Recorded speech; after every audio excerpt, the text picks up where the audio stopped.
Shelburne Selectboard meeting of Tuesday, April 14th, 2020, which I now call to order. Before we move to the next item on the agenda, which is to approve it, I'd like to share with you some game day expectations. This is, of course, a new experience for us in its entirety. Everybody is meeting virtually. The principal expectation is going to be that everybody will identify themselves by name prior to commenting. And the subsidiary expectation is to please be patient, that as awkward as this process might be for a period of time, everybody will have an opportunity to comment, speak, ask a question, and such. And no one will go without that opportunity. But we were going to have to proceed on a pretty tentative basis. And again, please identify yourself by name in the event of any input that you like. The next item on the agenda, and therefore we'll take a roll call now, starting with the board. Mike? Here. Mary? Here. Jamie? Here. Cate? Here. And Lee? Yes, sir. With Peter? Peter is here. I don't believe he has a microphone. Are there any other staff, Lee, that you want to introduce? I believe Dean Pierce, Planning Director, is on the call. Yes, I am. And is Britney on? And I am. Britney and Dean? Is there any other staff member? No, there's not. I assume Tom Tompkins is there. Yes, There he is kind of out in space, but is Tom there? Tom is indeed with us. And Don, I know you're participating. Would you like to introduce your committee members who are participating with you? This is Don Porter. Don, you there? Can you hear us, Don? Order. I see that he's on, but not sure where he is. What? Don, we're asking whether you'd like to introduce your committee members. I am unmuted. Now we hear you. This is part of it. Unmute. Well, is Tim Williams there? And speak. Hello, hello, testing. Don is here.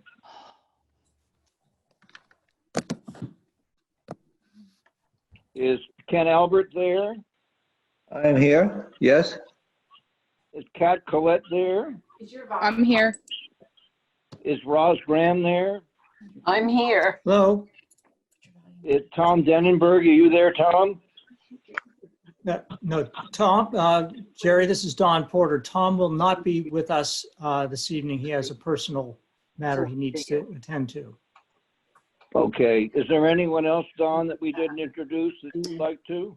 Boy, I'm sorry. I just queued into the audio, so I don't know who you. I'm hopeful that the balance of our team is available and on the phone. Sounded as if everybody was there except for Tom. Great. Great. As well, among those who are there from the public, is there anyone now that we've missed that is participating? And if so, would you please identify yourself by name? Yeah, Albert, I'm here. And Jessica Bremstead, I'm here. Hi, this is Lisa Merrill. I'm here. We have our nominees for trustees. Most are on. I gave them a time of 7:25, so I expect the others will join. So we'd expect Lisa, Cate, and Rebecca, and Alexander, as well as Eliza Brooks. Is she going to be participating? I expect so. I see Rebecca and Kate are here. Alex or Eliza, are you on the phone?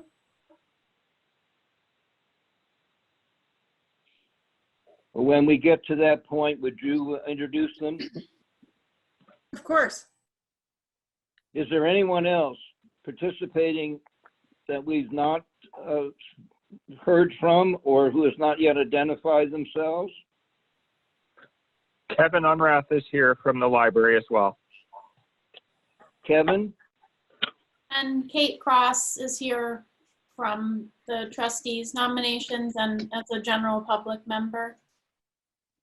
Yes, thank you, Kate. Thank you, Kevin. That being the case, is there a motion to approve the agenda? So moved. Jamie. Jamie moves. Is there a second? Mary Kehoe, second.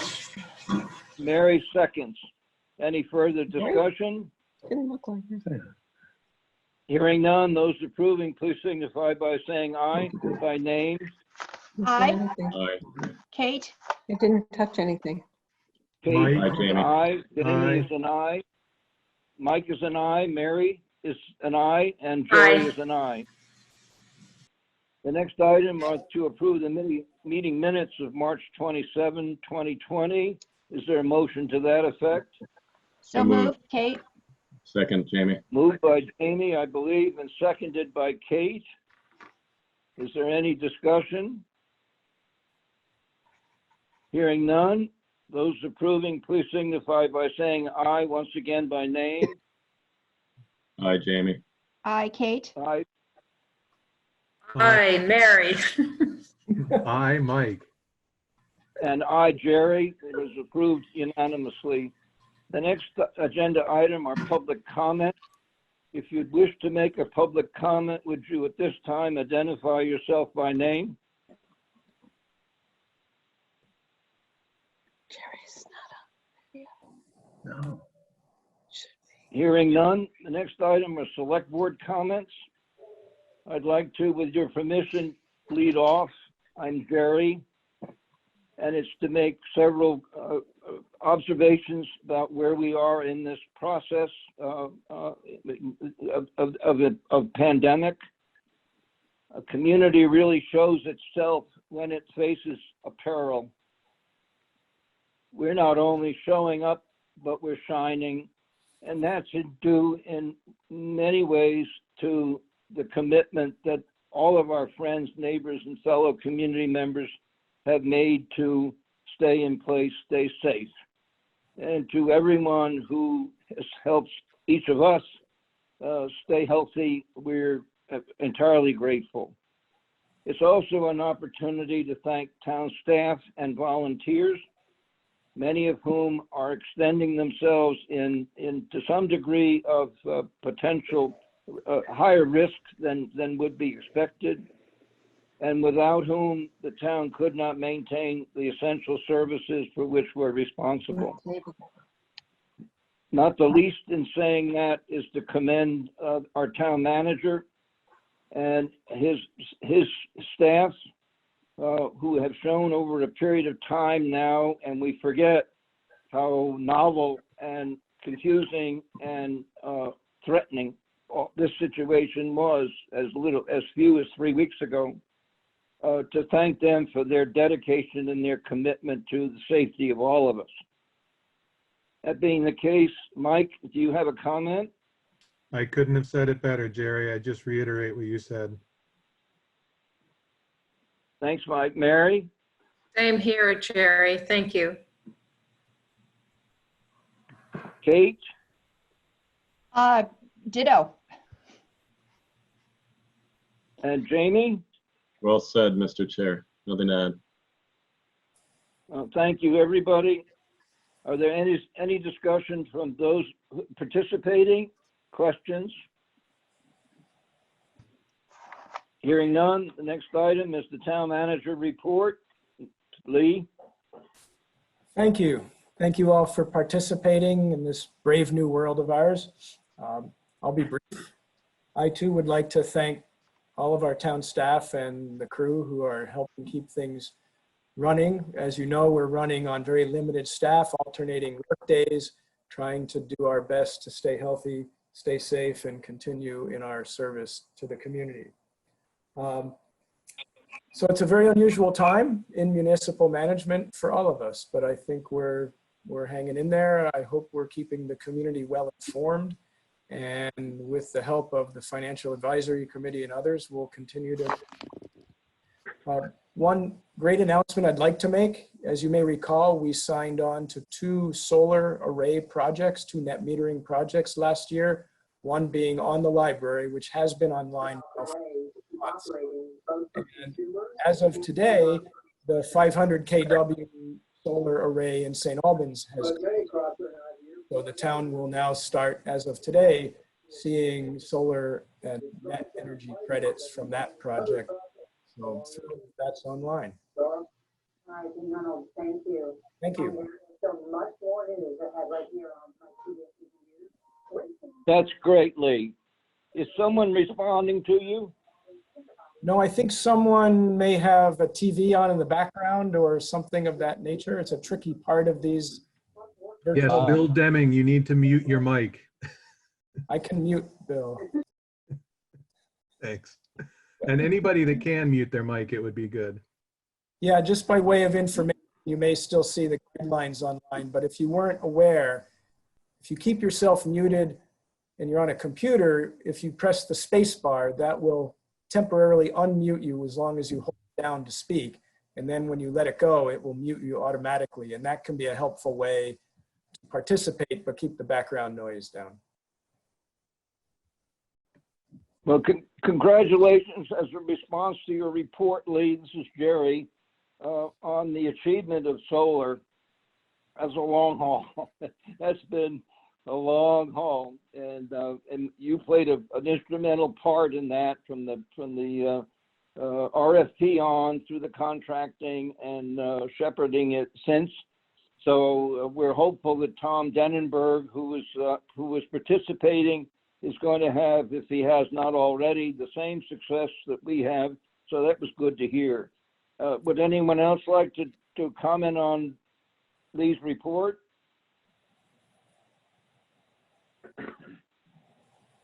Hearing none, the next item is to appoint new library trustees. Lisa Merrill, who is the chair of the trustees, is present, as are Cate Cross and Rebecca Jewett. And Lisa, do you want to introduce Alexander? Is he there? And Eliza? Yes, he's waving. It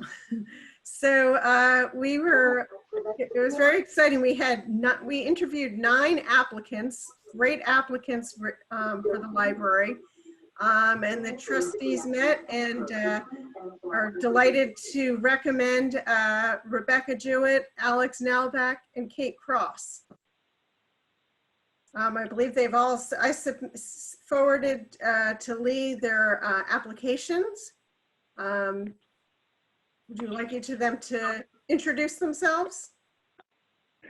Yes, I think we would. That's normally our routine. It may seem a little over the top under the circumstances of a virtual meeting, but I think it's an opportunity for us to learn a bit more about the interests of the various applicants, and for their part, an opportunity to share with us their thoughts for their service. So you can please ask them in any order that you please. We have the biographical information, of course, and after each person has commented, if there are any questions, we'll ask them then and there. Thanks. Okay, and would you like to know they're each, 2 of them are taking over for terms. Do you want to know who has which term, or I can just email that to someone later? I think that's probably something you could do later, sure. Okay, all right. Well, I'll go in the order that they appear on my screen, at least. I'll do Rebecca, known as Becky Jewett. Go ahead. Great. Hi. Thanks very much. So Don and I moved to Shelburne in 2005, and we moved because of its reputation for excellent schools.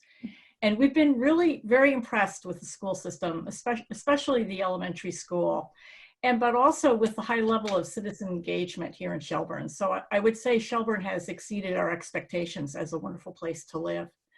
So professionally, after a business school, I held senior leadership positions in companies like Talbot's and the TJX companies. And my last 7 years of employment actually were spent running an independent sourcing company in Shanghai, China.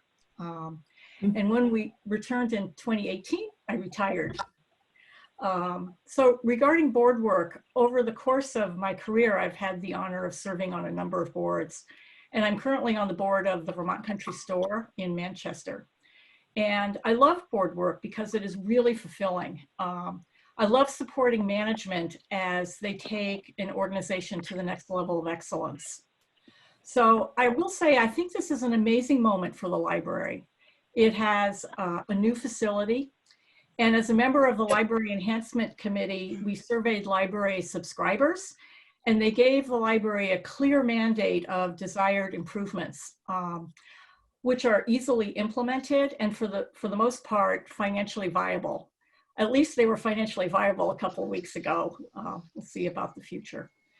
So Kevin told me last week that in times of economic hardship, library usage increases. And this makes a lot of sense to me. So we have a new library, we have a list of desired improvements, and a moment in time when we can really serve the community in their time of need. So the library has, as I understand it, it has a number of missions. One is to feed Shelburne's passion for learning, and another is to nurture strong partnerships with local businesses, senior living communities, the schools, other government agencies. Both of these missions, I think, are really even more important during the times that we're about to face. So these are really stressful times for our community. And I think the library can both bring people together and provide refuge, resources, and help for all of our residents. And that's what excites me.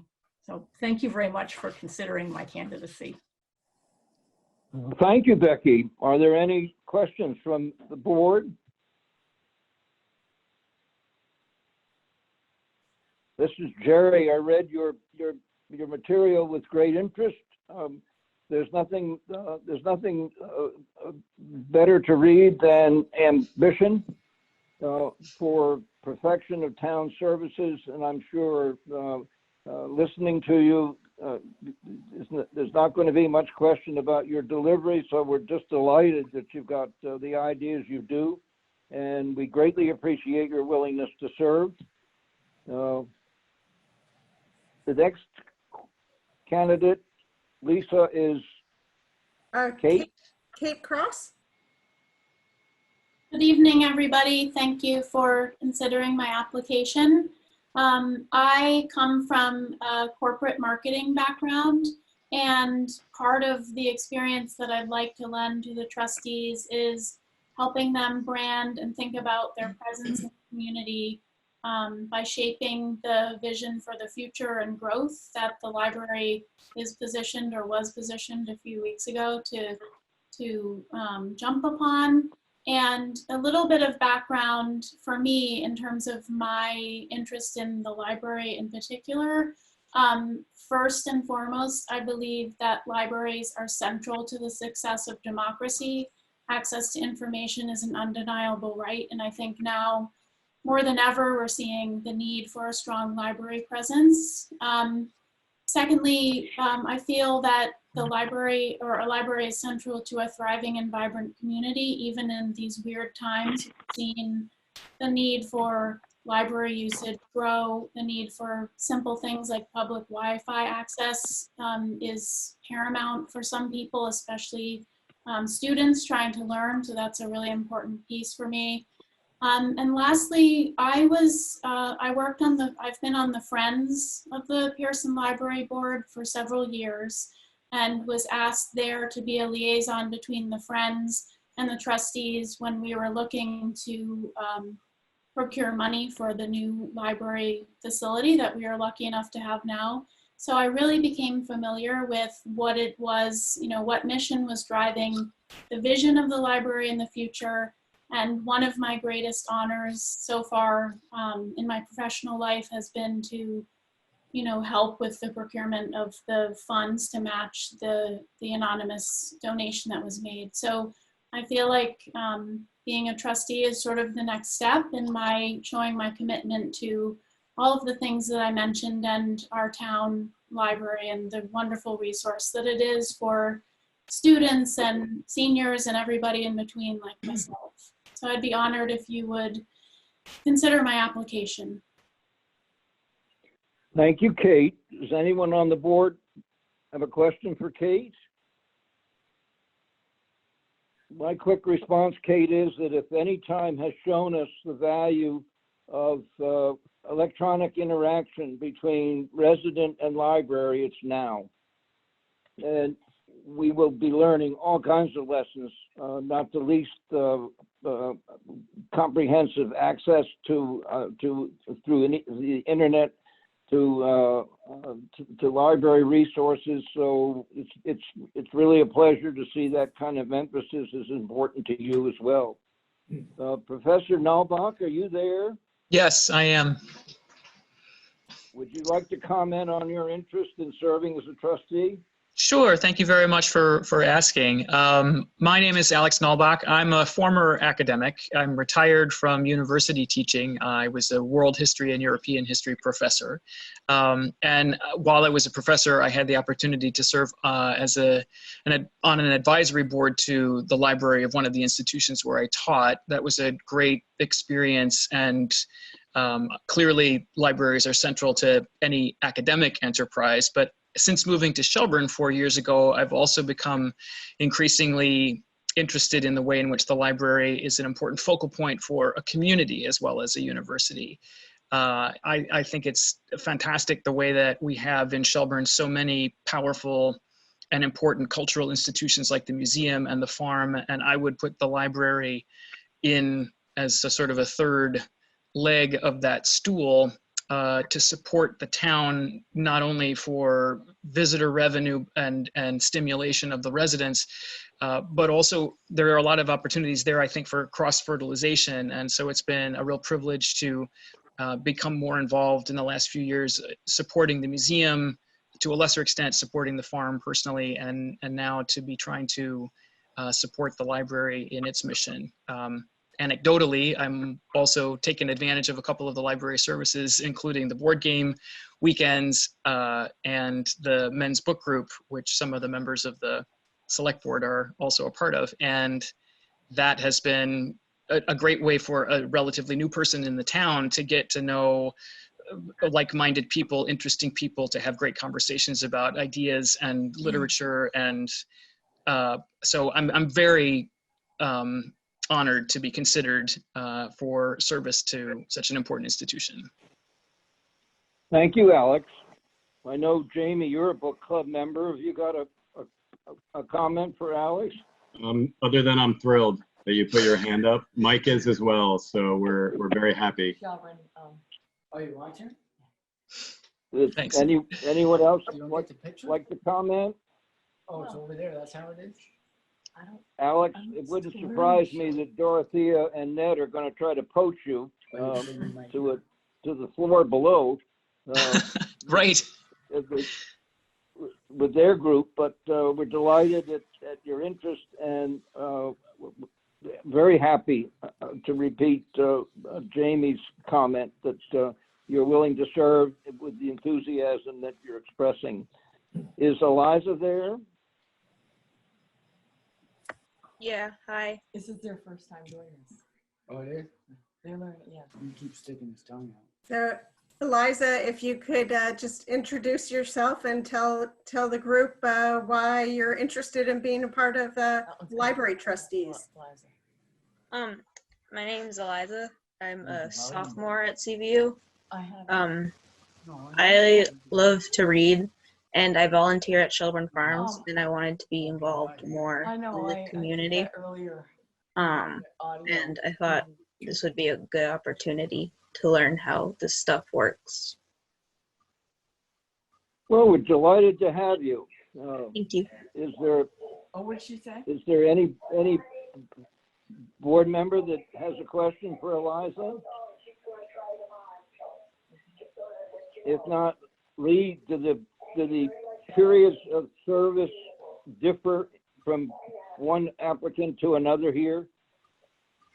Well, as Lisa mentioned, one or more are filling out a term, and then one or more are starting fresh terms. So She looks like it would be for whatever those terms need to be pursuant to the library's I think she's in. policies. I don't have it on the volume on this thing. Lisa, have you made the decisions as to which one is going to serve which term, such that we can incorporate it in the motion? Sure. So these were sort of picked somewhat randomly, but Becky Rendell is going to complete Barb Camo's term. So she'll be starting a term that finishes in 2022. Alex Nalbach will be taking Ruth Hagerman's term, finishing her term, which ends in 2021. And Cate Cross starts a brand new term, so hers will expire in 2023. And as has been our routine, Eliza's would be 1 year. I believe that's how student members have been handled so far. Is there a motion to approve these applicants? So moved. Moved by Mary. Is there a second? Second, Jamie. Seconded by Jamie. Is there any discussion among those participating? Any discussion among the board? Jerry, this is Mary. Jerry, this is Mary. Only to say that I feel so lucky that we all live in a town that has such great volunteers. And if you take a look at Lisa Merrill, she has the proudest face on right now. I can tell she's very happy with the slate. So that makes me happy too. Indeed, very happy. An impressive group. Oh, it's a fantastic group. Yeah, absolutely. Any other comment? No, Hearing none, those approving, please signify by saying aye by name. Aye, Kate. Jamie. Aye, Kate. Aye, Jamie. Mary, aye. Hi, Mike. Mike and Jerry, aye. The motion is approved unanimously. Lisa, thank you very, very much. We're envious of your new fellow trustees. Thanks very much. And to all of you who have just been appointed, welcome. At any point that any of us can assist Lisa and the trustees, you only have to ask. We're appreciative as well for Kevin's continuing interest. And both he and Lisa are going home tonight, I'm sure, in a high cloud. Thank you. The next item is to introduce Britney Aube, who is the new DRB coordinator, and to approve her as Assistant Administrative Officer per the town charter. Lee? She looks disgusted.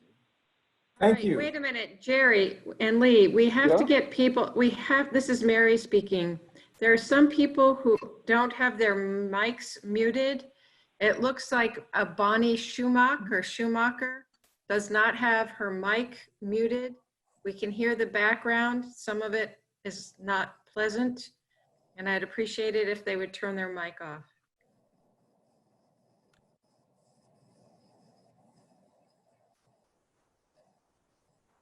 Thank you. Good point. So it's a virtual introduction, but yes, we'd like to introduce Britney, who has been serving as our new DRB coordinator, and she's hit the ground running and has a great spirit, and I think she'll be a great addition to the town staff in her professionalism and her experience. And I know she's online and would welcome a chance to introduce herself. Britt, you still with us? I'm still here. There you are. Good. Hi, everyone. Brittany, my first Zoom meeting, and I'm calling in from my home in Starksboro.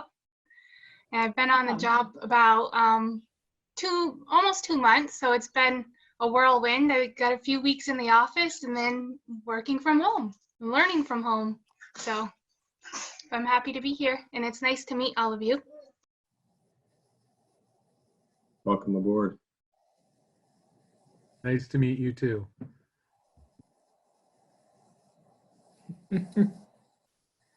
I'm keeping my mic muted for the most part because I do have a 10-month-old, a hound dog, a husband, and a stepdaughter here.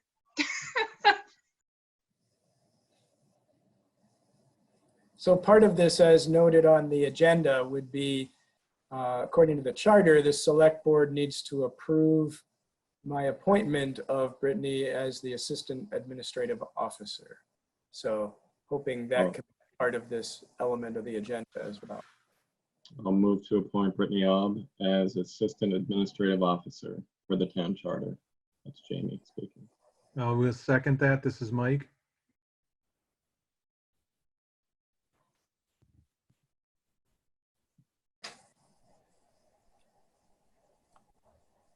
How long is Brittany's term? I wonder if I maybe missed something. Dean, you might step in on this. My recollection is that zoning administrators are typically 3-year terms under state statute. I believe that's correct, but I don't see what Britney is being appointed to do as being quite the same as a traditional zoning administrator, since Shelburne doesn't follow the statute with the appointment. Instead, the zoning administrator comes about by virtue of the position of town manager. And I think of the assistant zoning administrators being somewhat similar to that, that when appointed, they remain in that position until they depart the position or are removed or what have you. Yeah, I think you're right on that. Because the town has the position of DRB coordinator, it's not a traditional zoning administrator. And we hire her for as long as we want to keep her and she wants to stay with us. Yeah. And if I may, I should have mentioned this before. When you go through a search process for a position like this, you never know how things are going to turn out. And we were very fortunate to find someone of Britney's talent locally. And I don't think there's any better indication of the person that you hire when you get unsolicited recommendations, including from people who I spoke with between the time we offered her the position and when she actually started, and when they uniformly say, you're gonna love her. And I think as more people work with Britney, that's the reaction that they're gonna have. So I would encourage the board to approve this motion. Indeed, I received similar recommendations from former employers who universally said if they had the opportunity, they would hire her back. You don't hear that all the time. Well, lucky us. Indeed. I actually have a connection to Cate because one of my last applications was in Westford for McCain Consulting, and so I've come across her before.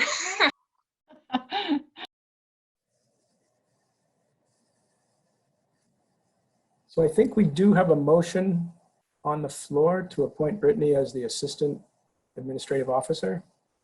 Yes, and it's been seconded. Did we lose the chair? Let's see.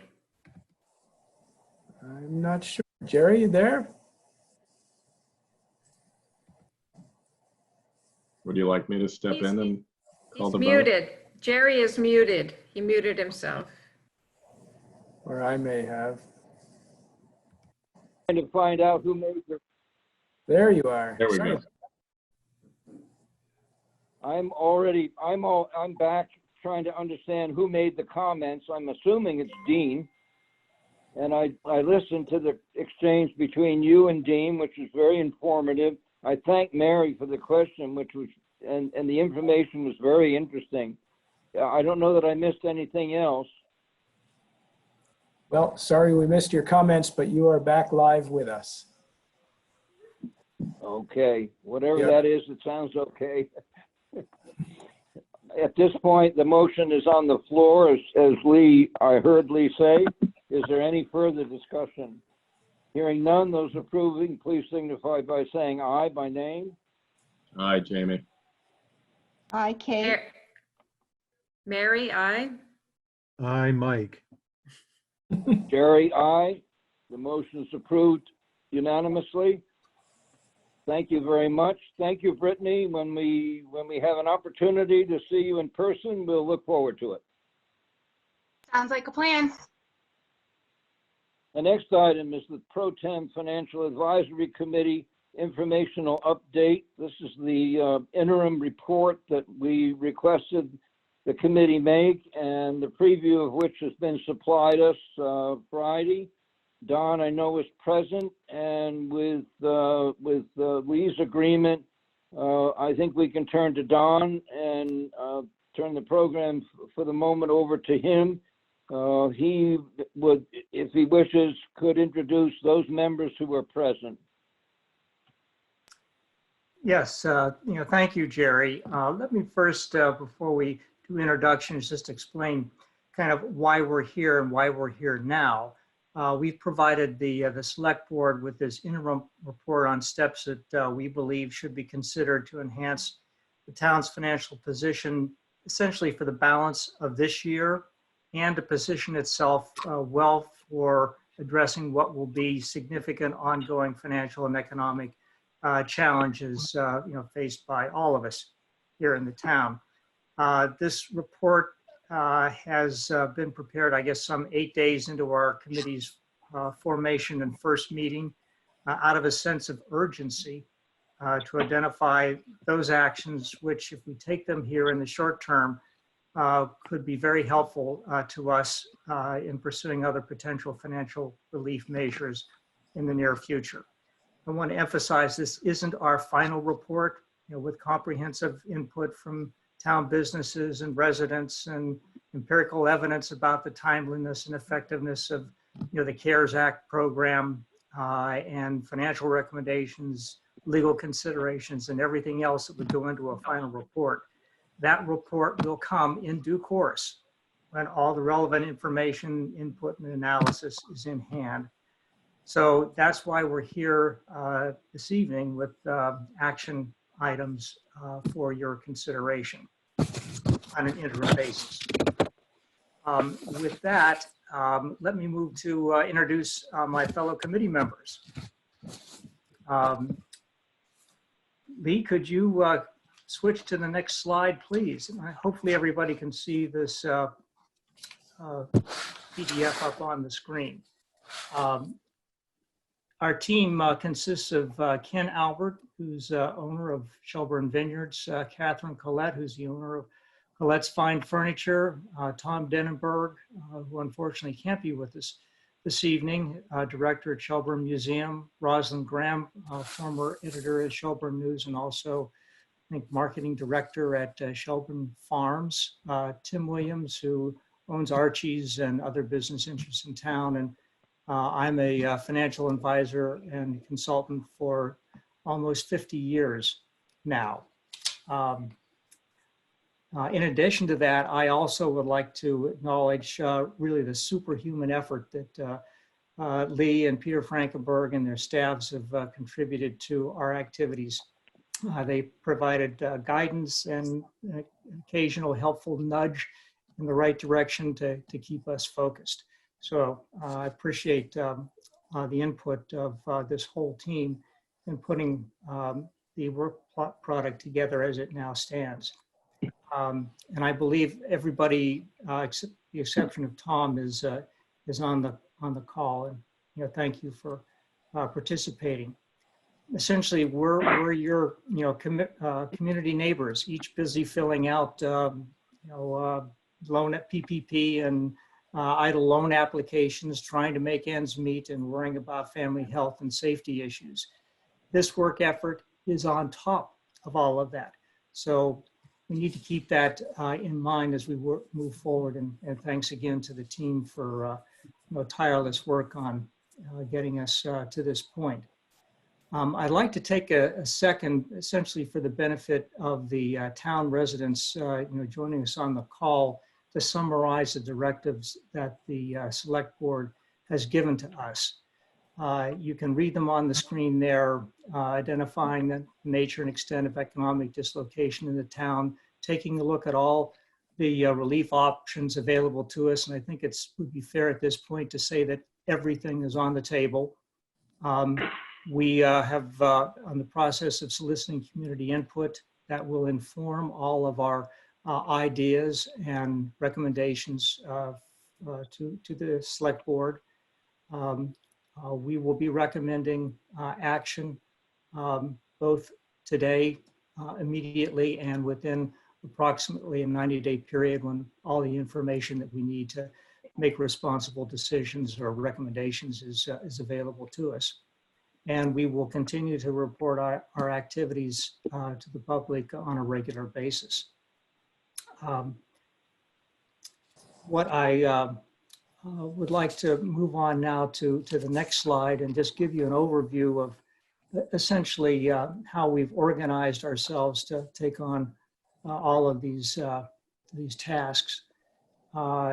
We realized really at the outset that in order to meet our timelines and provide a quality product to the Select Board, we were going to need to essentially divide and conquer and proceed with parallel tracking all of our work activities. So we divided essentially into 6 interactive committees, each headed by 2 members of the team, and we focused on the following areas that you can see, ranging from economic impact assessment, community outreach, to financial analysis, legal policy issues, and implementation. So we tried to capture all of what we think we need to have before us, to make recommendations. Interestingly, just as a note, the governor just this afternoon announced the creation of an economic mitigation and recovery task force comprised of 3 action teams. They're an employer financial and technical support team, a local and community action team, and a Restart Vermont team. And some residents of Shelburne are represented on those teams. It appears from a quick reading of that press release that many of the activities that we're engaged here in Shelburne are being launched at the state level. Obviously, we'll be interfacing directly with these teams. So moving to the next slide, what have we been up to in the past couple of weeks? I'd like to highlight just a couple of work plan tasks that we've tackled here on an economic impact assessment and community outreach. We've really tried to both get information about what the nature and extent of the economic downturn has been here in Shelburne, and get ideas from the community back to us that we can use in formulating recommendations in our report. And we've also, for purposes of indicating what potential opportunities there are for assistance, here, I guess, in the town, in the state, and importantly with the CARE Act program, we thought it would be important to put together in one location all the important information that we feel would be helpful and curate that site moving forward. Lee, if you could turn to the next slide, I'll just touch on a couple other areas that we thought were important to consider in our work effort. In terms of financial analysis, a lot of heavy number crunching there. We, in conjunction with Lee and Peter and others in the town staff, are looking at essential public services, what it costs to essentially maintain operation of the town, critical areas, water, wastewater, police, fire, rescue, and a host of other activities, including debt service on our outstanding bonds, preparing an econometric model that takes a look at a lot of variables to try to get an idea as to what the potential impact would be of certain actions based on economic conditions that might prevail in the coming months. We also have been reviewing memos prepared by Brian, our town attorney, Brian Monahan, that address various legal issues that impact the kinds of actions the select board might take, and so that we're in a position to provide good, solid, supportable recommendations to the select board. We've also, as part of the financial relief implementation phase of our activities, want to make sure that we keep our website resources updated and as a good resource for any public need. So, Lee, if you could turn to the next slide, I'd like to cover essentially what we've achieved to date, and just highlight a couple areas there. We've put together a community outreach strategy that, in essence, has as planks preparing a questionnaire for local businesses to fill out for input. That questionnaire, we've received a number of responses back so far, and they've been very, very important to our work and very revealing the nature and extent of financial distress here in the community. We've also put together a website that if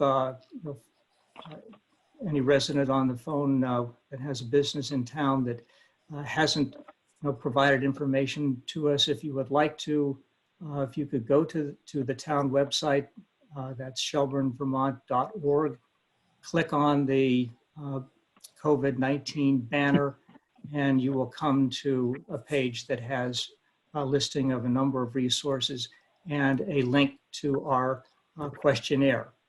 We'll be getting out in the next couple of days a questionnaire for residents in town. And one thing I would also mention that we have had a number of one-on-one discussions with business leaders in town, providing a lot of really good information. And two members of our team, Tim Williams and Ken Albert, have graciously offered to provide assistance to any of the local businesses here who might need help in filling out any of the PPP or EIDL loan applications. So, Lee, if you could turn to the next to last chart here, some of the other work activities accomplished to date. That multivariable econometric model that I talked about, well, that has been prepared, and we're waiting to populate it with various data that would provide some insight as to what might be the result of an economic recovery, if you will, that is, in the parlance of some of the economists on the news, be a V-shaped rapid recovery, a U-shaped, reasonable duration recovery over several months, or the dreaded L-shape that would be a long-term road back to recovery. So this model hopefully will address some of those issues. We've also looked at the legal memos and are having that inform our analysis.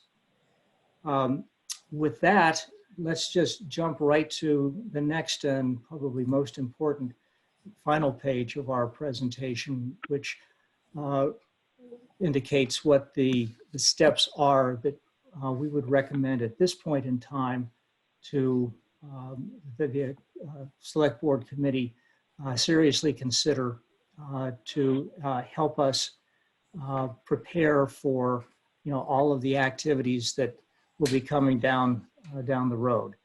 The first, and again, it's the reason for this is an urgency for immediate action. The quicker we're able to take action, the better position that we think we will be in for the future. First step is to complete the review of the remaining fiscal 2020 budget. That's already underway. Lee and Peter are working tirelessly to get that put in place, maintaining essential public services and conserving cash.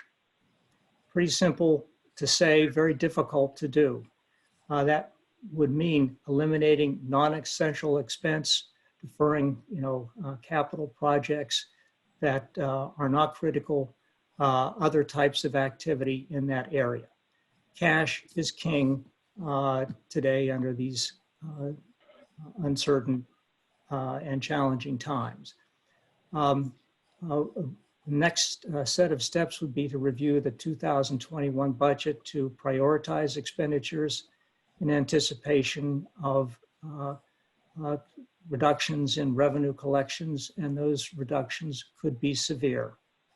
We do not know at this point in time how the CARES Act program will affect our community. It's certainly late in coming, as everyone knows. Hopefully it will be sufficient, but in the event that it is not, other steps will need to be taken.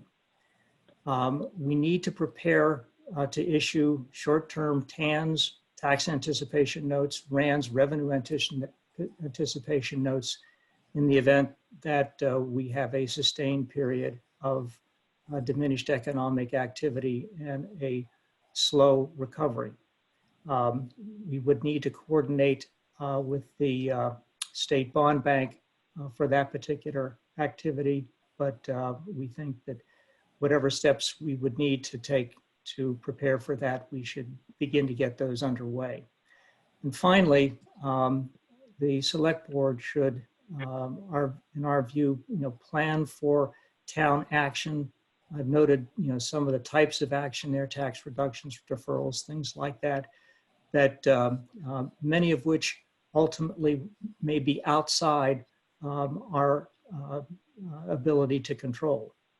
So I think we need to be thinking about what we can do to put some of these plans in effect, and we will be back to you very shortly with some specific recommendations that have as much input from the community, from legal, and have been put through a pretty rigorous econometric model to help you make those difficult decisions.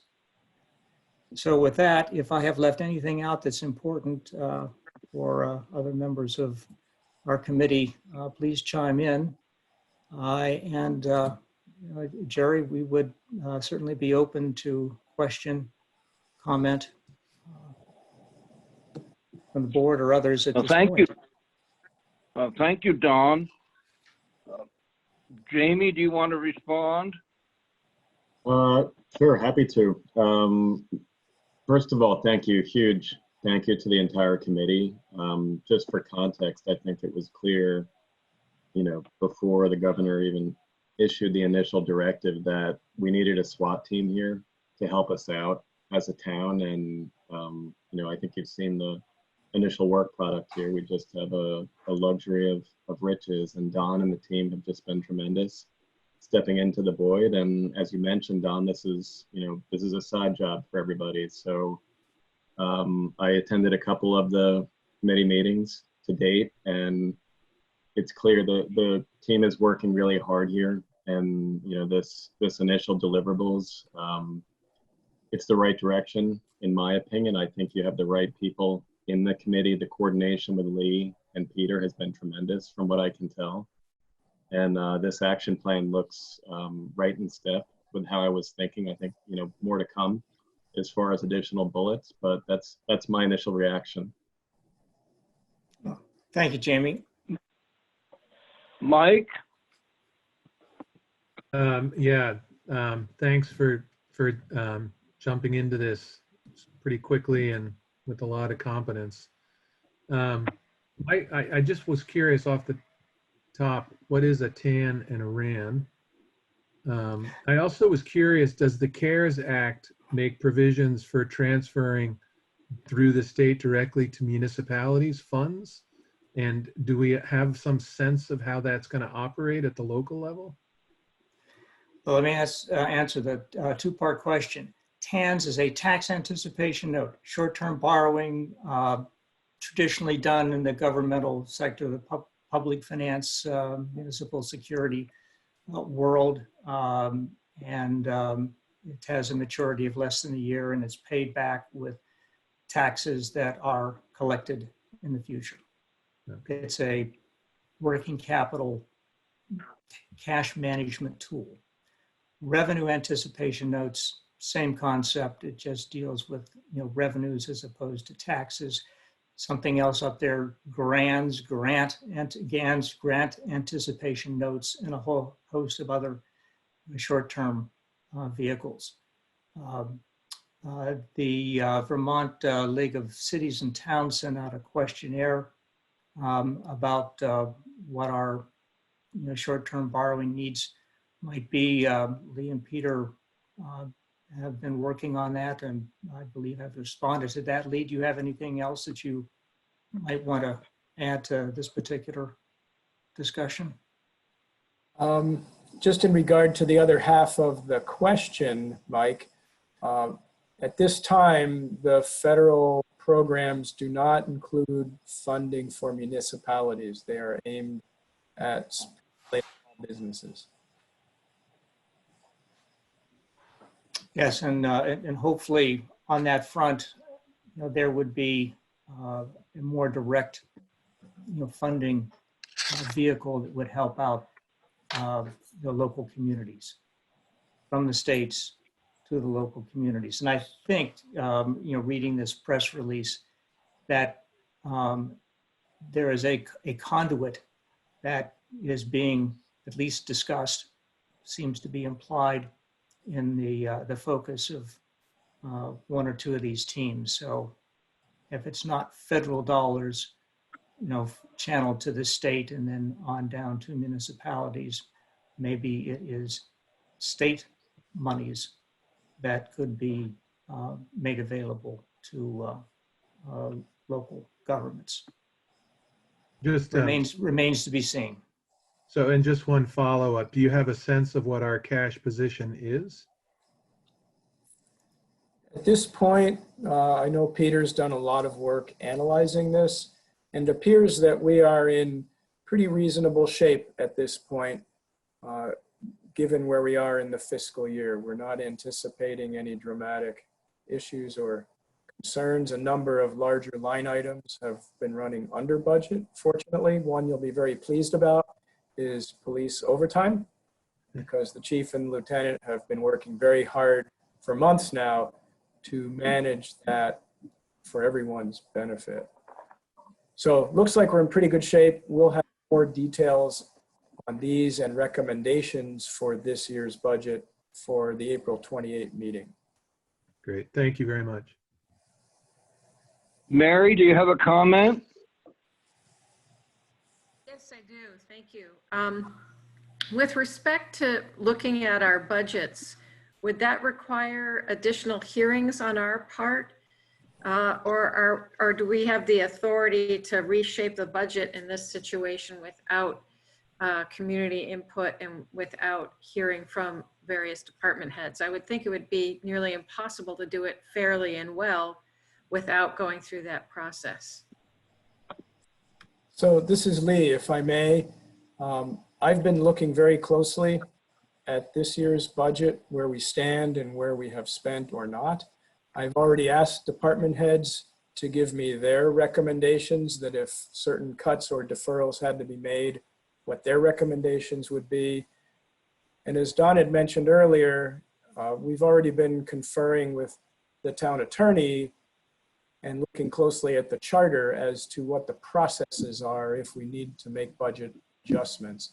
The charter requires that in the last 3 months of a fiscal year that the select board actually adopt a resolution to make any changes that we might wish to make. Some parts of it, the manager have authority, other parts, the select board may have authority, but clearly, as always, we'll work together toward a best possible outcome for the town. But it does not require another warned public hearing or a town meeting.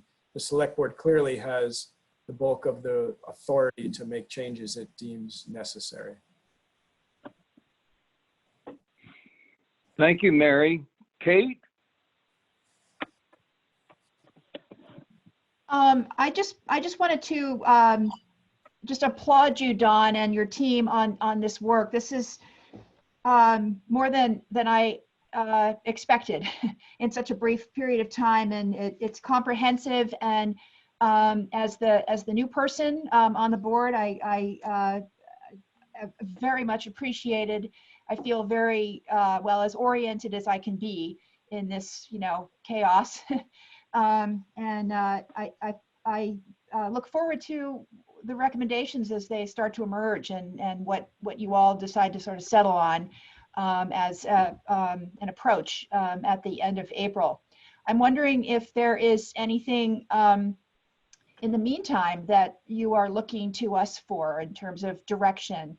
And I say that to Don and his team and Lee and Peter. Well, let me just, comment on probably the most important thing is communication and coordination. Everything that is before us it's dynamic. It is a work in progress. We really don't know what the economic effect of the CARES Act programs are. That's a real important component of what we might elect to do as a town. We don't have, unless something has happened in the last couple of days, a school budget number, which is important to have in terms of mailing out billings for taxes. If that's delayed, that's going to delay everything. So I guess it's just an appreciation on your part that we will be doing our best to bring all of this together, but sometimes getting a response immediately to a set of conditions that are totally in flux may not be helpful. So bear with us as we move forward, getting all the information that we can, to provide recommendations to you and have that be an interactive process. There, as Lee mentioned, there are going to be some legal issues associated with virtually everything that we do, whether they're charter-based or state law-based or otherwise. We'll have to navigate around them. Please work with us. We'll be interacting on a regular basis, and this new series of teams from the state will certainly have an effect on what we try to put in place here. So that will be information coming hopefully shortly. Thank you. I've got a couple of comments of my own. Don, Roz, Kat, Tim, Tom, Ken, as others have mentioned, we can't thank you enough for the effort, which is an extra burden at a time when you're busy enough. We just can't thank you enough. We're reliant on your willingness to serve us. The effort to this point of the committee, Don, has been superb, as is the presentation. I'm reminded of the fact that not so many months ago, we turned our attention very directly to economic development We've been interrupted this spring to some of the decision making about that as in anticipation of July 1 budget. And while forming the committee and building, constructing this resource, responded to an event, the context really is a condition. And it's the health of local business, especially service businesses in our own community. And as their condition is, so is the condition of the town. And it strikes me listening to you and reading through the materials that the committee has presented, that the nexus between the ability of the town to deliver services and the health of its business community is even a tighter nexus than might even have been anticipated. So while we may have been delayed a bit in deciding on some of the economic development initiatives that we planned for to begin this summer, on the other hand, this seems to me to have been a very informative and useful experience to get a better insight into the needs that these initiatives will address. We just can't thank you enough. I know it must be a little bit like checking the weather out every morning when you wake to see what the news has brought in terms of federal and state initiatives. Jamie mentioned it, but I think it's been a point of pride to me that we were out early, and better to be absorbing all of the recent developments than trying to catch up to them. It's a major accomplishment on all of your parts, and to which Lee and Peter have made just unimaginable contributions given their workloads and their dealings with the pandemic itself on a daily basis. So we thank all of you. If any other of my colleagues on the board have any comments, please go ahead. If not, if there's anybody participating in the meeting who'd like to comment, this is your opportunity. I have one question for Don. Is there anything we can do to help boost the local response to the survey? Or will that get in the way? Do you feel like us sort of stepping in, whether it's Front Porch Forum or Facebook, just to our own networks, might be helpful? Well, Jamie, let's see. We're on the Front Porch Forum. We're on the website. Word of mouth. We considered mailing, but that may not be a real effective way to get input. We have a number of responses to date, but we would like more input from the community. If there's some things that you on the board could do to expand that reach, widen the net, that would be good. We still have to launch our outreach to residents in town. Different questionnaire, different distribution strategy, and we've got a Crackerjack team with Roz and Catherine and others on our team focused on that as we speak. So if you have ideas, please pass them along. Okay. Yeah, I mean, maybe we'll take our direction from you. I was a little concerned about stepping on some of the efforts if we just randomly go out and try to solicit additional input. You guys have a plan in place here, so. Well, I was going to put it on, sorry. Go ahead. I was going to put it on Front Porch Forum again. When it went on Friday, and it didn't even really occur to me that it was Easter weekend. I realized most people are not going anywhere, but maybe people are a little bit more unplugged than they would be in the last couple weeks. So I was going to give it another shot on Front Porch Forum. I've actually had a bigger response off of that mechanism versus the SBPA. So, but if you are you know, if you have a big Twitter following or Facebook or, you know, whatever through social media, I think any way that you can get the word out definitely helps. Thanks. And Thanks, yeah, that's Kat. great. Thanks, Or Dawn. radio, yes. Well, yes. Thank you, Kat. Roz, do you have something to? Well, only to say that we had discussed putting it in the Shelburne News probably, and wanted to wait for the moment when we had something to tell people, as well as just saying, we have a survey, we'd like you to respond to it.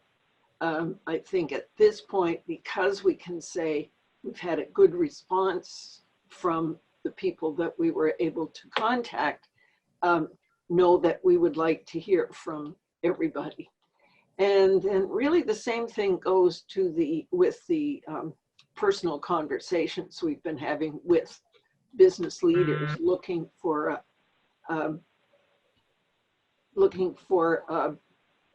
sort of good sample of the businesses in town, because and I've been doing that, although it's taking longer than one might expect to track those people down. I've been really interested in how much they appreciate how willing they are to have a phone conversation about what the impact is on them, on their staff, and what steps they're doing to make sure that safety is of high priority. It's been very impressive to hear their comments. But I do think that we might consider, we do have some longer email lists that we could probably go to as well. And, you know, because you never know what's going to catch somebody's attention. And so I think a Shelburne News story wouldn't be able to happen in time for this week, but we could probably arrange for them to have something by the following week. And the participation of everybody, including the select board and so on, has been wonderful. Thanks. Right, on that note, just to add to what Roz said, we were thinking of not just an ad or some type of placement, in the Shelburne News, but an actual interview, a story, op-ed that Lee or another representative of the town could kind of fill in the whole of our approach, and also try to get more input for these surveys. So we're casting that wide net, and any assistance would be much appreciated. Thank you, Dawn. Thank you, Jerry. Mary? Excuse me? That's okay. Go. Were you going to ask a question, Mary? No, Jessica was. Oh, okay. I just was gonna give on a different topic to do with this presentation. Under the interim recommendations, you talked a bit about the CARES Act, and I happen to have a summary in front of me, and you're correct that most of the funding in the CARES Act is going direct to the people. And hopefully the idea is that the more funds that go direct to people through unemployment and other financial assistance would help them to be able to pay taxes at some point, right, as they get going again. But the other thing that is in here is $45 billion for FEMA's disaster relief fund, and that is funding for local, tribal, and territorial governments. So it is for local governments. So it might be worth talking to Congressman Welch and Senator Leahy's offices to try and see how do we apply for those dollars, because that's separate from state funding. And then the other thing is there's $30.75 billion grants for emergency support to our local school systems. So there is some money in the CARES Act that might be helpful. And on the other topic, which we'll get to more, I'm sure, in the next item on your agenda tonight, but is what's happening with the state on the education taxes and when will they let us know the numbers and all of that. And that's a harder one because 9 towns haven't even voted yet. They keep putting off their vote, and 9 towns have also not, let me see, I just wrote it all down. 9 districts who have not passed a budget, and 9 districts who have failed budgets and haven't been able to go back around and say, okay, so what are we going to do different? So there's so much going on that it makes it really hard for the House Ways and Means Committee and the House Education Committee to figure how they're going to come up with that number and get it to our towns. But they are working on it. And tomorrow, I checked this morning because I knew I was going to come to this, I was going to come tonight and see if they had any new information. And there's meetings in both those committees to discuss these issues that the League of Cities and Towns brought up, and it will be start to be discussed tomorrow. So right now, up till now, they've just been getting their head wrapped around how much of a deficit we're talking about for the state of Vermont. Big picture. Thank you, Jessica. Is there anyone else who'd like to comment about the committee's report? Again, Don and the committee, it's so reassuring every day to realize that you've put such a resource together, acting in all of our interests. We can't thank you enough for the time and energy, and remain quite willing to help as we can. We look forward to the next report, potentially at our April 28 meeting. Lee, do you want to add anything? Thank you. Just confirming that we will plan to return to the select board on the 28th with some very specific recommendations for the current fiscal year. And thank you, Jessica, for raising those issues. We are in touch with the state regarding FEMA disaster relief. Towns are eligible, it's true, for direct expenses incurred in relation to the COVID-19 issue. So we have incurred some expenses. We will be filing with FEMA, and it's a 75% reimbursement. We're talking about just a couple of $1,000s. It's not, it's not like a big ice storm, windstorm, or flood event where we've had roads washed out and things of that dramatic, expensive nature. But appreciate you raising that, and we are on the case there. I'm not aware if the schools are looking into that, but I'll be glad to follow up with Jean Jensen to see where they are with that. Yeah. Thank you. Thank you, Lee. And thank you, Peter, very much. Yes, and thank you, Jerry. Pleasure to serve. Thank you, everybody. The next item is to consider waiving the penalty for property taxes paid late, but within 7 days of the due date, as may be considered by the select board per town charter. There are, as I understand it, Lee, 18 payers. The total of due, which at the moment is due, is $3,119.98. Do you want to take it from there? Thank you. Yes, as you may recall from some recent discussions we've had about where the lines of authority or jurisdiction lie with regard to potential waivers of late payment penalties. And as I'm sure you now recall, if payments are received within 7 days of the due date, the select board has the ability to waive those fees if it so chooses. Obviously, there's no obligation to do that. And typically those have been handled on a case-by-case request basis. In light of all of the issues you just heard about in the financial management realm and questions being asked about what the, quote, the town can do, the question came up whether the select board might be interested or willing to waive the fees for these 17 taxpayers who did pay, but paid up to 7 days late. As you recall, anyone whose payment is received 8 days or more after a due date, they must apply to the Board of Abatement to try to get those penalties reduced or eliminated. So again, there's no requirement to do this.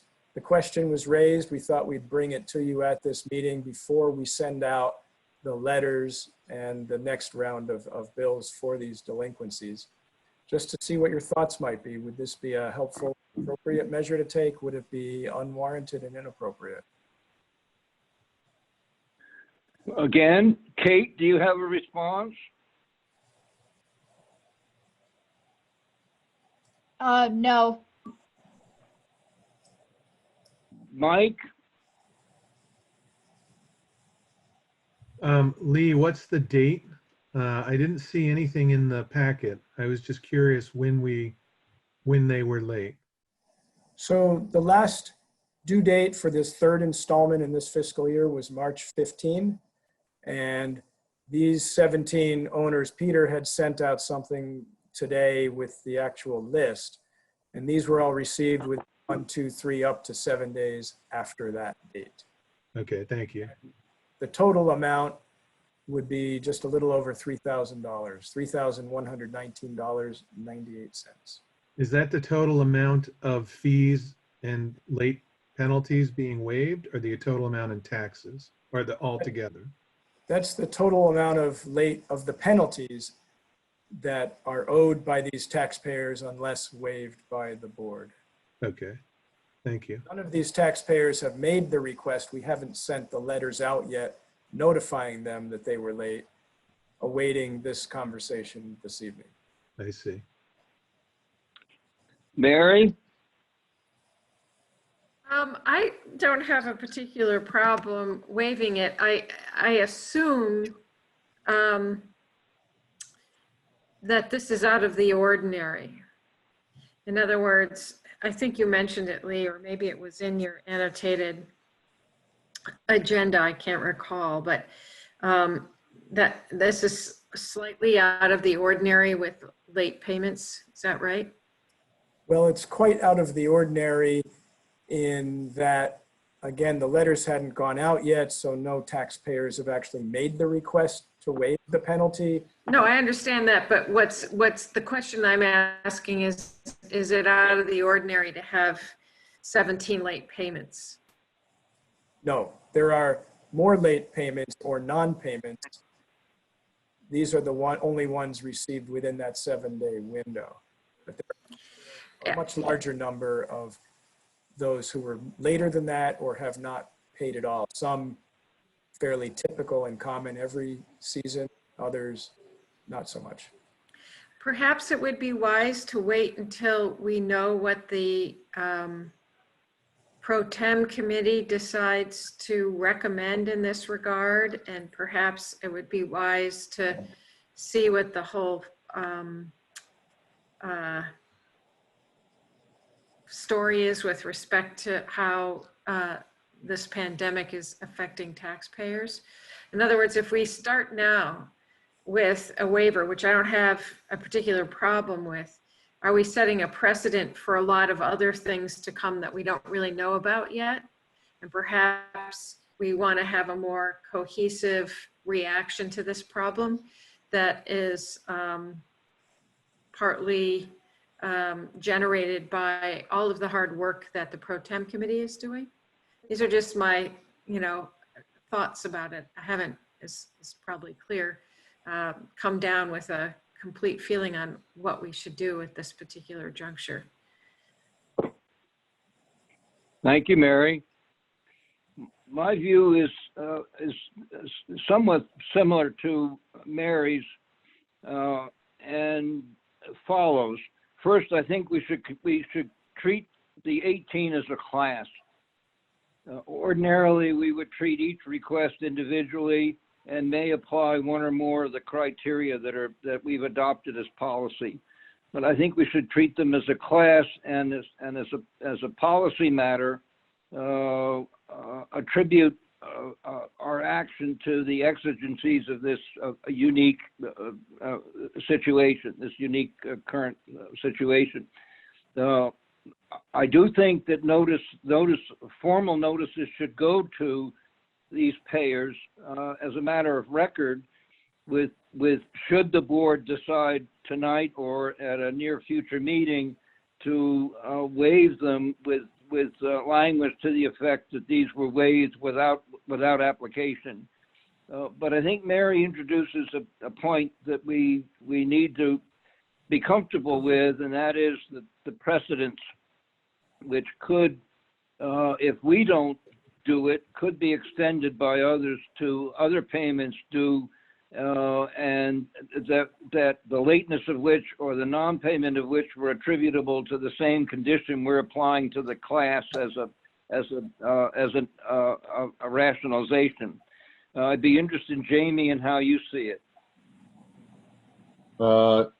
In my heart, I feel like waiving for these 17 is the right thing, but I do share that concern about subsequent, I guess we're on trimesters, right, for when these payments will come due. And I do think there will be a much bigger wave of non-payment for both us and the BCA, right? I think our window is pretty short here with the 7 days, but BCA, I expect, will receive a flood. So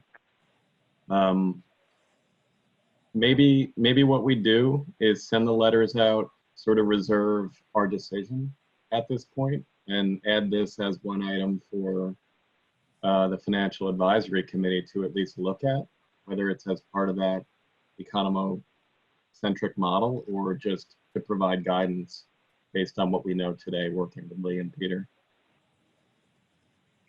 Yeah, I think that makes a lot of sense. What is our requirement to dispose of these, Lee? Are we under a time frame of any kind? Do we need to act by a certain date? I'm not aware that there's a requirement to act by a certain date. It's more the administrative question of, do we send these letters out with the penalty attached, or do we hold off on it? Because it's easier to do those sorts of things once than to send it out and then rescind it and recalculate what they owe. So, but.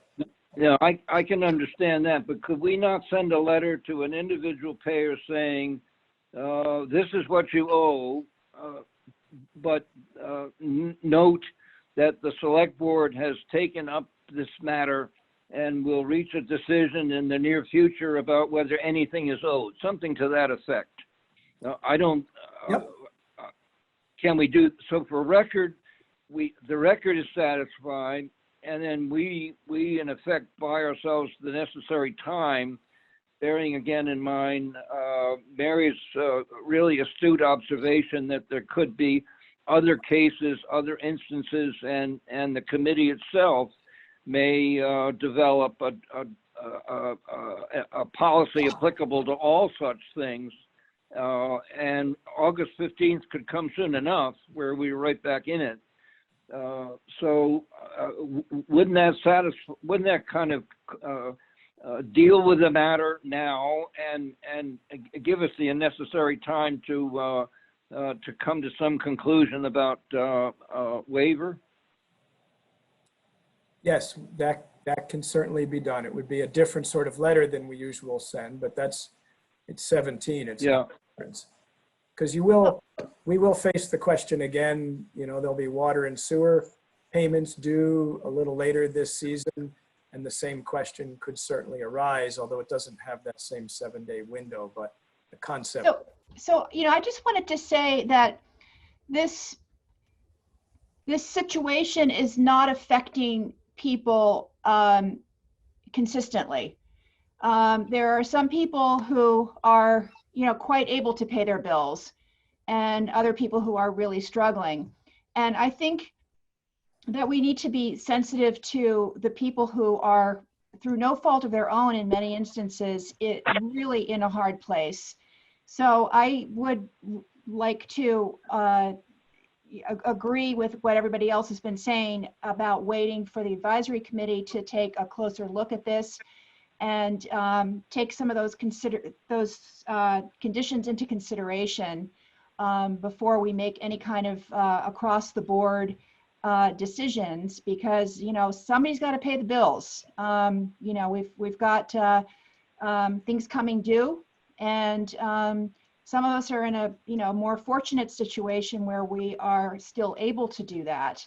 And others are not at all. And then there's, of course, a spectrum in the middle. Thanks, Kate. Can I- As a board, I'm sorry.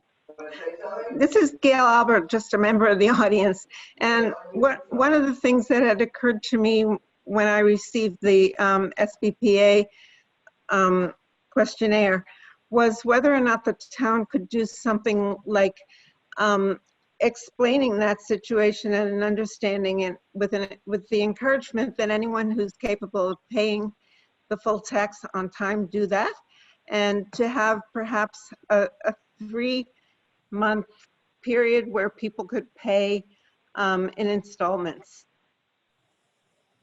during the regular tax period, but giving them a chance to be able to meter it out with other expenses. So it's just something to consider when you're doing this. No, thank you, Gail. I think that's an idea that plays expressly to the kind of observations that Mary meant in terms of what the committee itself may come back and suggest as a range of actions. And that's certainly one. No doubt there will be some others. Perhaps they'll be short of actual tests, but as Kate raises the point, there are going to be some of our fellow residents who are going to have a great deal of difficulty even managing the extent of a late fee. And as we all know from routine decision making regarding applications, there are many, many reasons, good ones for why people were late, especially given the 7-day time period under which we're acting. I also feel it might be useful to get some preliminary sense of what the Board of Abatement how they might react to what will be a number of applications to them. Perhaps even to ask Lee to consider meeting with them on the 28th, or their representation of them. Of course, we're all on it, so that there's a uniform town response, which was another point that Kate made. My sense is that Lee, we're providing you with a consensual direction here in terms of communicating in your very professional way, in a few sentences on a formal notice of where we are and what the payer can anticipate next. Are you comfortable with what you've heard? Yes, thank you. I'm very clear on the board's sentiment on this and how we can proceed from here. Thank you. Is there any other discussion of this item?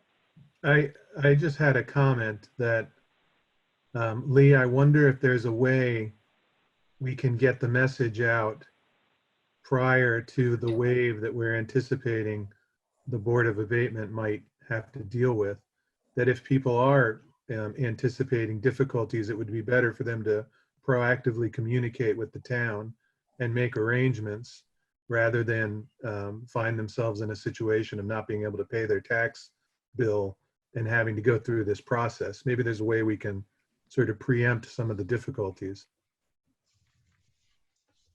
Thank you, Mike. Any other comments or discussion? Jerry, this Hearing is Don. none. Just going to comment that Gail's ideas and this discussion is something that is in the hopper, along with lots of other things. Thanks, Don. Well, we're all encouraged to input as Gail has to us and us to Don's and the committee, and we thank everybody for thinking through this. It's a pretty consequential decision, as Mary herself introduced, and we greatly appreciate yours and Peter's effort again Lee, here, and to the extent of doing something a little bit different with the notices this time, but I think long term that will have been very prudent on our parts. So, is there any further discussion? Hearing none, the next item is to adopt the 2020 Local Emergency Operations Plan, identifiable as LEOP. Lee? Thank you. And my apologies, it's actually under the newer state and federal acronym, the LEMP, Local Emergency Management Plan, although it's the same document. This is a document, you've seen this before. It's a requirement of the state and federal government that we adopt or readopt one of these each year. It's one of the several criteria required by FEMA if we are to seek reimbursement for extraordinary expenses after a damage after a disaster. Given current circumstances, we have not put any additional effort into this. This is essentially the same plan as we adopted last year, which passed muster by the state and the federal governments. And we're asking for your adoption this evening. It's due by May 1st each year. I've been in close contact with the emergency services chief and our emergency management director. And at some point when things settle back down, we'd like to amend this plan so that it's not just a resource list, but more of an operational and functional plan. But for right now, we just need to get the job done, and I'm hopeful we can just adopt it tonight and move on. Thank you, Lee. Lee's provided us with the plan. Does anyone have any comment? Questions? This has certainly been a real-time test of some elements of it.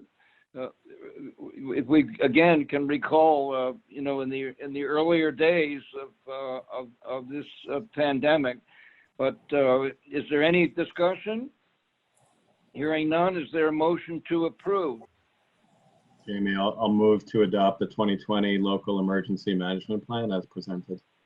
And I'll second. Jamie moves to adopt. Mary seconds. Any discussion?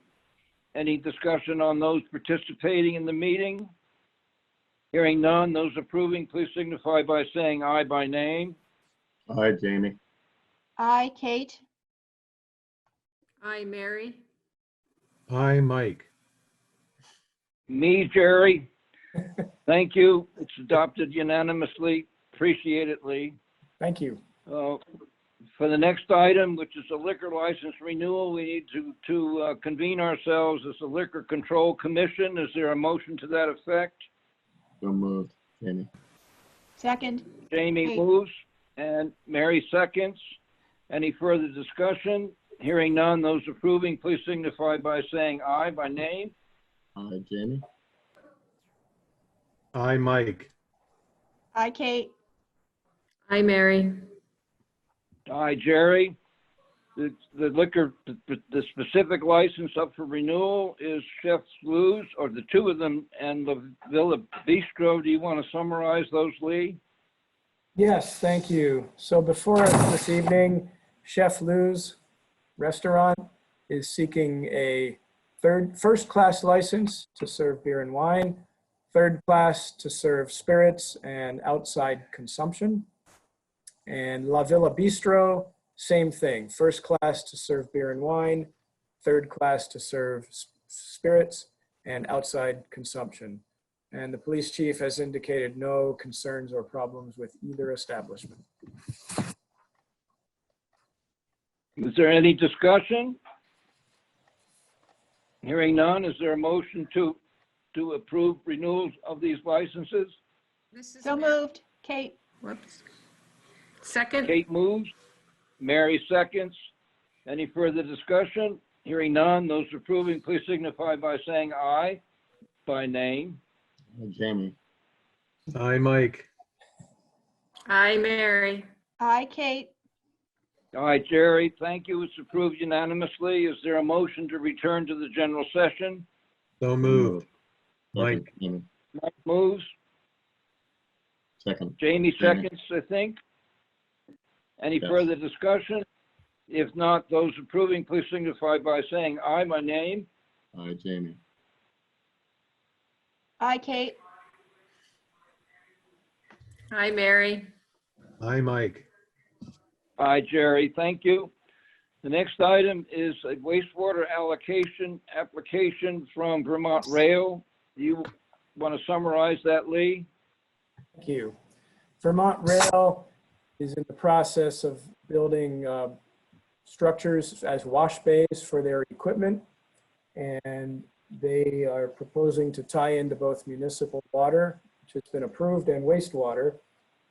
They are seeking an allocation of 1,805 gallons per day.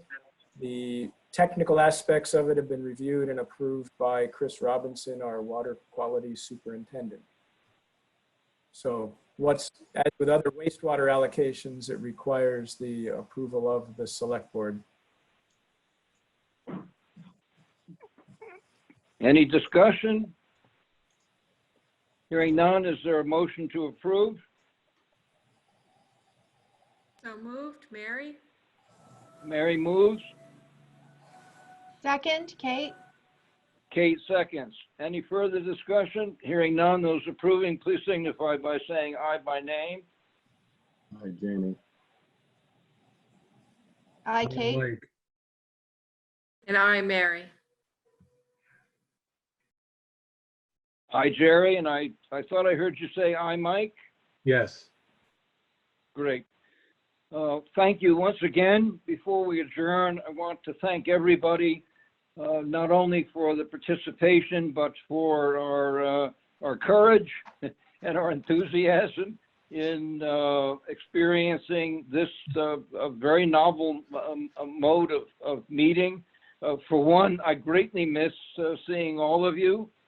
I greatly miss seeing faces of those we know and those that we invite and occasionally come to meetings, and hopefully we will be back to face before too long.